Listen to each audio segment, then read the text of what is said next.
Hello, तर हा video आहे 21 तारखेचा आणि 22 तारखेचा पण लगेच टाकणार आहे मी थोड्या वेळाने. तर आज मी केला होता वऱ्हाडी ठेचा. तुम्ही बघत राहा, पुढे कळेलच तुम्हाला कसा असतंय आणि कसा करायचा असतोय म्हणून. तर नंतर मग मी सगळं आवरून घेतलं आणि फ्रीज वगैरे साफ करून घेतलं, कारण खूप कचरा झाला होता आणि मला करायचा होता, बरेच दिवस झाले.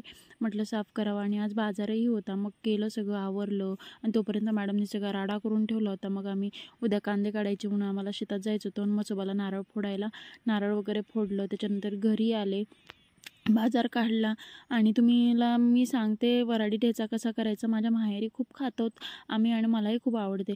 ॲक्च्युली त्याला झाडाची लाल झालेली मिरची पाहिजे ऑलरेडी झाडाला, पण माझ्याकडे नव्हती आणि अशाच जे आपण विकत घेतो त्याच लाल झालेल्या होत्या. म्हटलं काय करावं फेकण्यापेक्षा, म्हणून मी केला होता. त्याच्यासाठी घेतले होते मी लसूण, जिरी आणि लाल मिरची, थोडंसं अद्रक आणि मीठ आणि लिंबू. नंतर ते सगळं मिक्सरमधून काढलं आणि तेल गरम करायला ठेवलं. त्याच्यानंतर थोडं थंड होऊ दिलं त्या तेलाला आणि त्याच्यामध्ये तो ठेचा टाकला.